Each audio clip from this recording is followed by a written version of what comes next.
Hello and welcome aboard to Phillies Talk Podcast.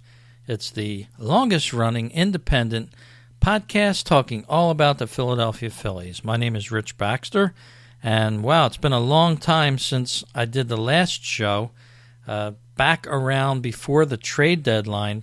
8 days before the trade deadline was the last show, and now we're going to fast forward to this show, the end of August, another big time in the season.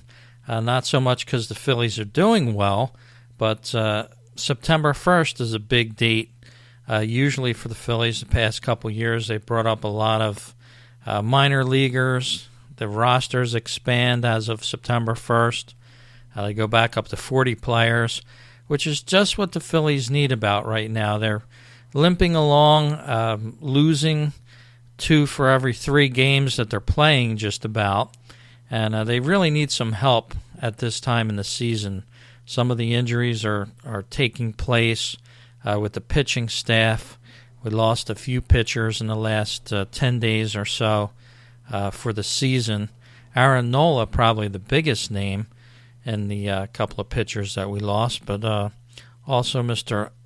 Eflin we lost for the season as well. So 2 big parts of the Phillies starting lineup gone. We have some stand-ins, but of course they're not filling the shoes of the Nola and the Eflin. Eflin had a good couple of starts there for the Phillies. He kind of went south there for a few more starts, but then he started to look good again before he got injured. So it's been like that for the Phillies the past couple of years. Of course, last season was one of the most disappointing seasons for the Phillies in many years. Almost 100 losses, about as close as you can get to it. Disappointed a lot of the fans, and actually last night with the leadoff series with Washington was the lowest total of fans that had been to the ballpark all year. I think it was in the neighborhood of 16,000, a little bit over that actually last night, watching baseball, and the first place Washington Nationals take on the hometown Phillies. So, and then again, a lot of reasons for that as well.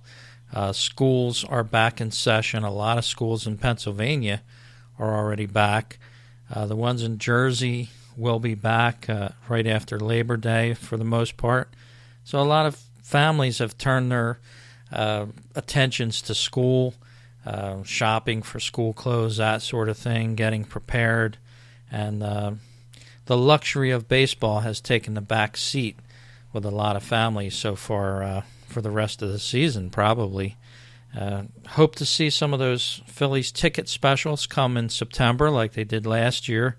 Of course, it was a very hard sell last year with the Phillies being as bad as they were. It's easy to see how the ticket office had to really become inventive to fill those seats out at Citizens Bank Park. Hard to believe you watch a guy like Jason Worth the other night in the leadoff game of the series with the Nationals hit a long home run out to left field, and we've seen him hit many of those balls. Usually every seat had been taken years ago, especially when he played with the Phillies.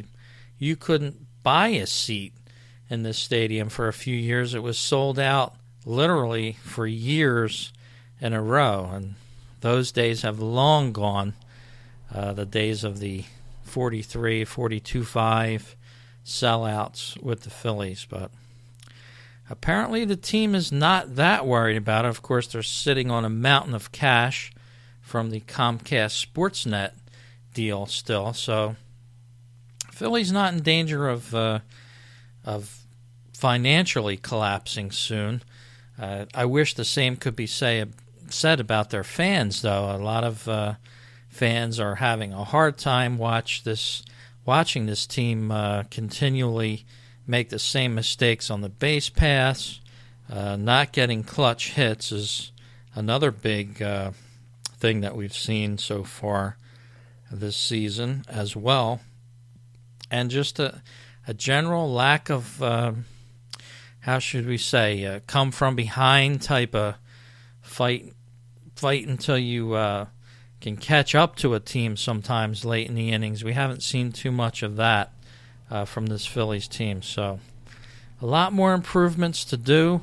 I know it's a rebuilding year. That's all I keep hearing. If you send a Twitter message out or something like that, you'll get a couple back to you say, well, it's a rebuilding year. Of course it's a rebuilding year. The Phillies have been rebuilding for 5 years now. You could practically build a bridge from here to China in the time that the Phillies have been rebuilding. So I love that catch-all phrase. The Phillies are rebuilding. It takes a very long time to rebuild, apparently. So we'll have to see where this team heads next season. As I said on the last podcast, I expected the Phillies to make a little move to get a veteran player in here to add a piece to this team because it desperately needs some offense. The Phillies still towards the bottom of every offensive category, and we'll look at that a little bit later in this podcast. I was expected to be joined by a Phillies blogger tonight. We'll see if he still can make the show or not, but it would be nice to talk with that person if they can make it on this Phillies Talk podcast. And I'll be back with more right after these messages, a lot more Phillies talk for you. Hi, I'm Gary Mack from Mets Musings, and you're listening to Rich on Phillies Talk, right here on BaseballPodcast.net, the home of baseball podcasts. Hi, this is Gary Matthews. You're listening to Fighting Phillies Talk Podcast. Brewtown Sports is your source for Brewers news and notes. Join Mr. Brewtown as he keeps you up to date on all the happenings of your Milwaukee Brewers and Major League Baseball. Follow the show on Facebook and Twitter, Brewtown Sports. Listen 24/7 at brewtownsports.podomatic.com. Hi, this is Gary Mack from Mets Musings, and you're listening to BaseballPodcast.net. You can hear my show and all the other baseball podcasts at BaseballPodcast.net, the home of great baseball talk shows.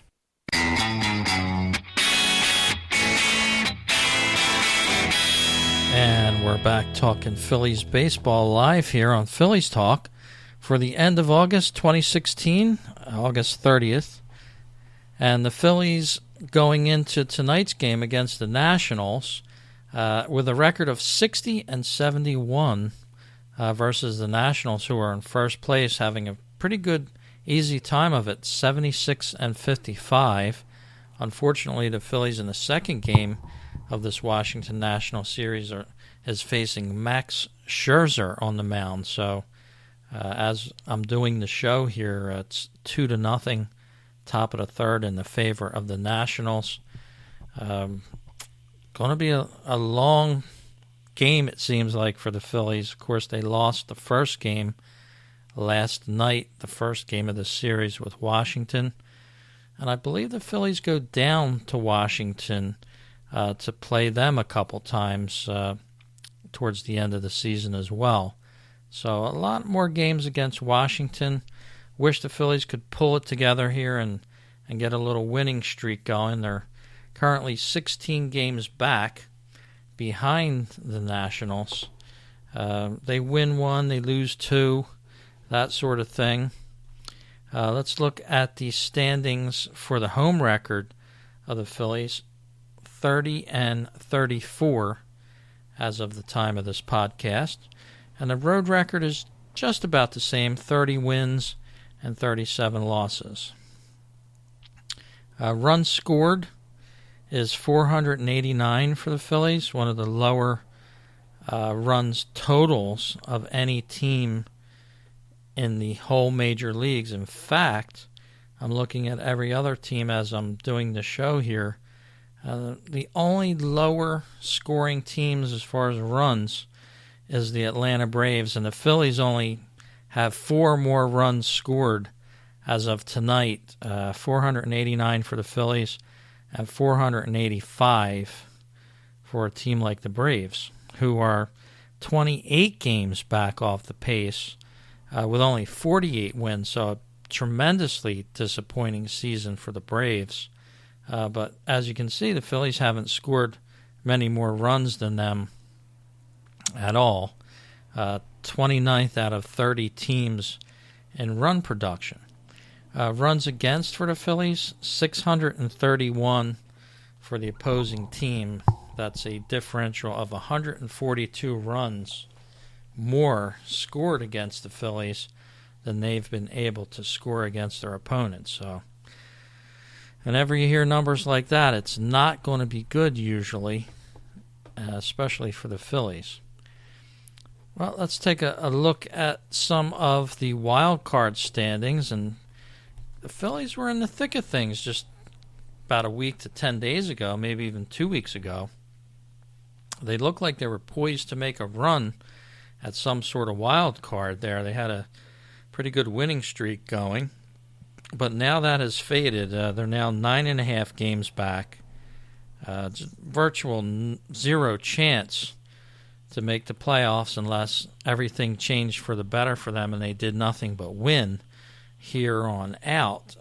Probably the whole month of September they would need to run the table. About 30 games left in the season. We're up to 131 on the schedule, so about 31 games left to play in 2016. Not very much.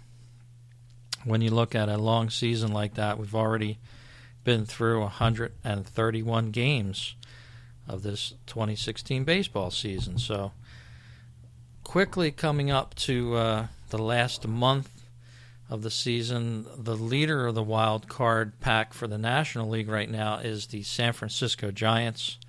They're up 2 games over the Cardinals, and the Pittsburgh Pirates are only a game and a half back. So a couple teams, the New York Mets, are still in the hunt. They're 2.5 games back, and they seem to be turning the tides here. They're winning a little bit. Then we slip back to the Marlins, of course, who are tied with the Mets at 2.5 games back. And then we go back to the Rockies, excuse me, and then to the Phillies at 9.5 games back. So I think in 2007 we saw the Phillies make an unbelievable run in September. Something like that would have to happen again for them to get a wild card spot. I wouldn't even dream of them coming back to take the NL East this year, but I believe they were back around this point back in 2007 before everything turned around for them and they stormed for the lead and gained the National League East pennant on the last day of the season in 2007. Of course, that was a much different team than what we see on the field right now with the Phillies. In fact, that leads up to the next story that happened this past week for the Phillies, of course, with the departure of Mr. Carlos Ruiz from the team, leaving one more connection to the 2008 Phillies World Championship Series team, and that, of course, is Ryan Howard, the last man remaining from the 2008 World Series Championship team. And Howard's season, when it comes to an end, his career with the Phillies will probably be over. So if you're a big Phillies fan and you're a fan of the era of 2008, 2009, when they went back-to-back to the World Series, even 2010 when we had some great pitching, Roy Halladay and, 5 aces, I believe it was, 4 aces, something like that.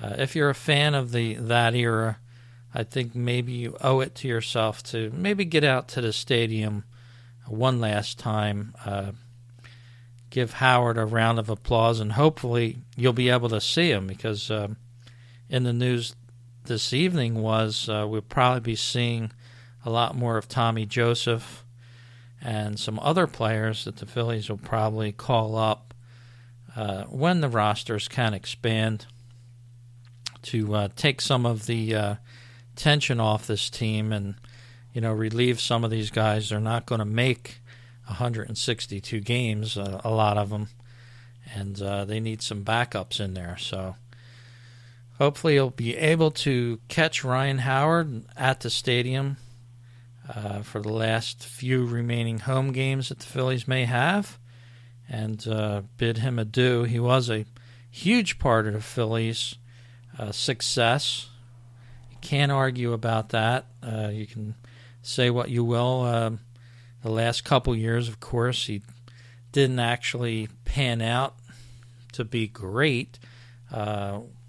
Somebody that you would see in the Hall of Fame, perhaps, but he's certainly one of the pieces of the puzzle that made the Phillies team what it was some years ago now, in 2008, and a couple years, after that as well.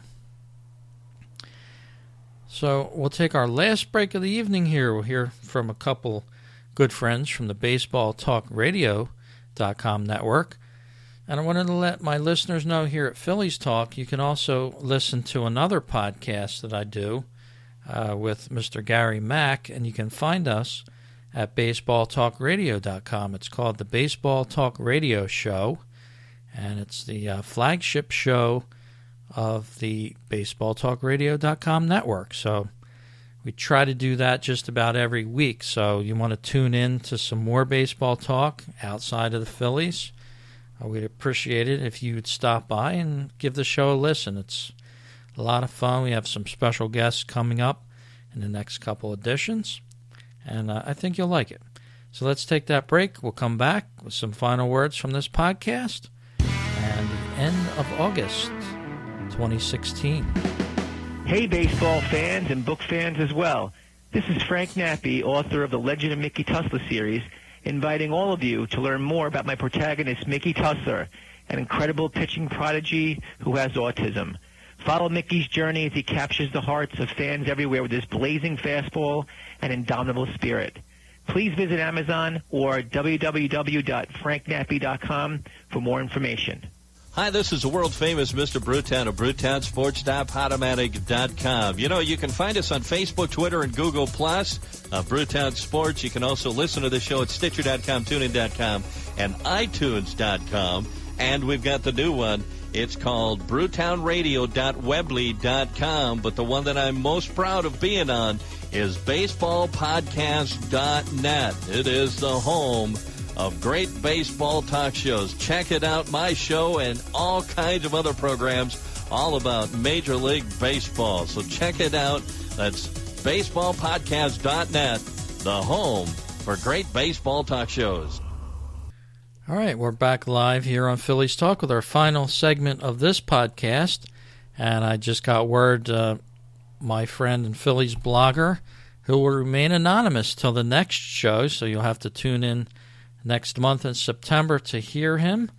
It's going to be a nice surprise, so I hope you do tune in to the next show, and of course all the other shows. The show continuously runs all season long, even during the off season. So if you want to subscribe on iTunes, constantly check your feed over at baseballtalkradio.com for new shows, things like that. Appreciate you tuning in to this program. But my Phillies blogger friend will not be on tonight's show. He'll join us for next week's show, the first week into September, and we'll be no doubt talking about some of those September Phillies call-ups that we've been hearing about. And names like maybe J.P. Crawford, he's been burning up AAA, and maybe even Nick Williams will get a few games in for September.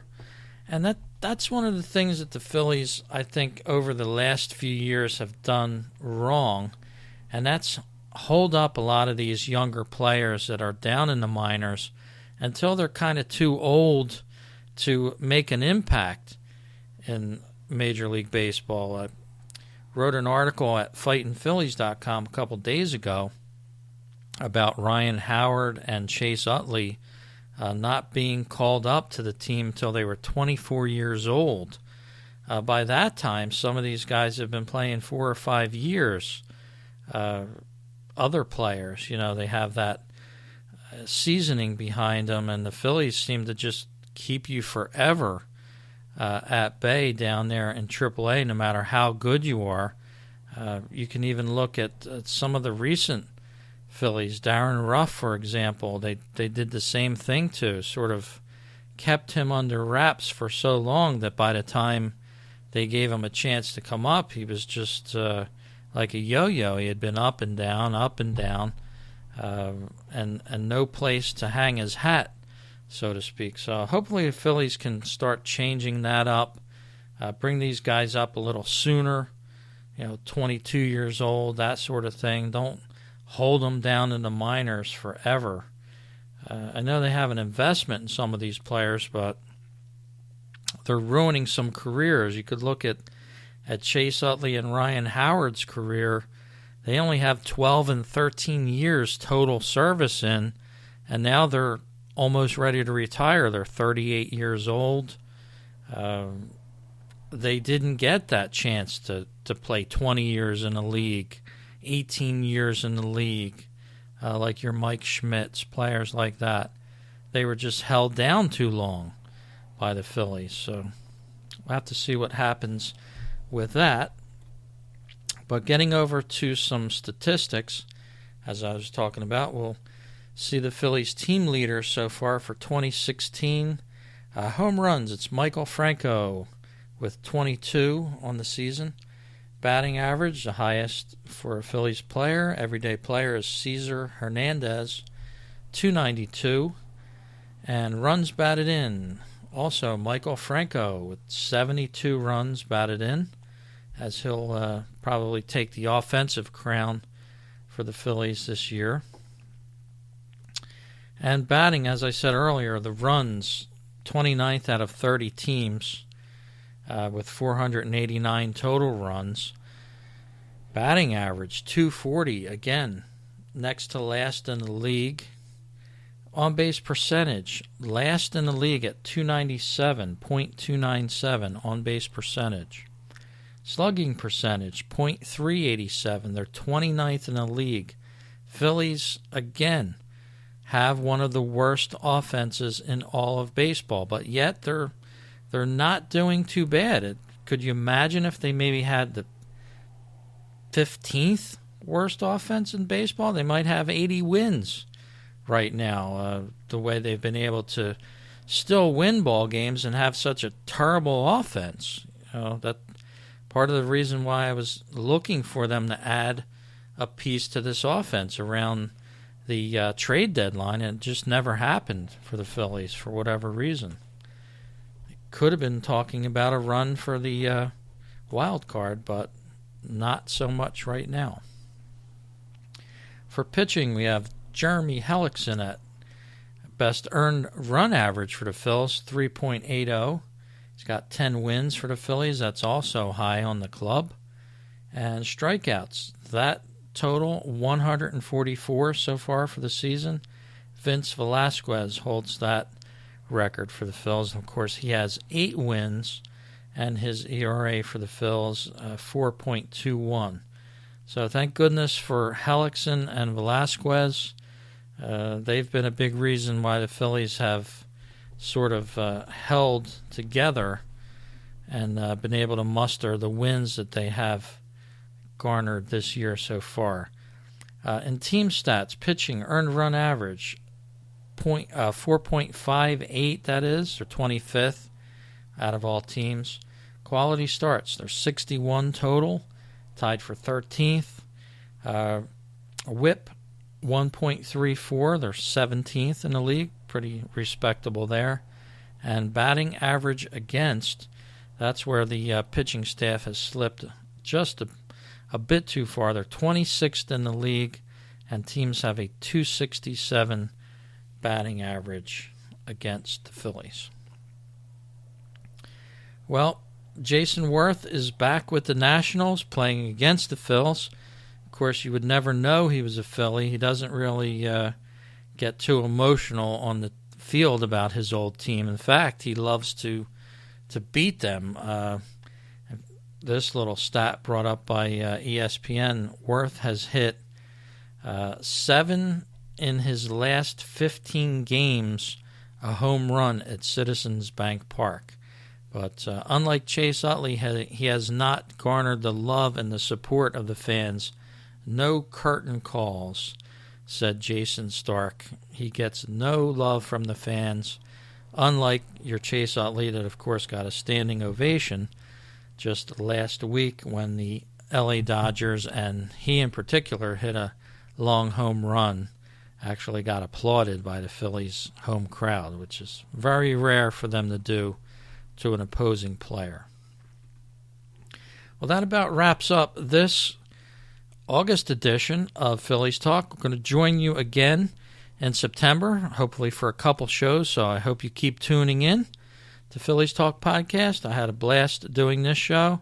It's really fun, and I look forward to doing a lot more and bringing on some special guests in the off-season, talking some vintage Phillies teams, maybe a couple blogger friends come on, and an author or two.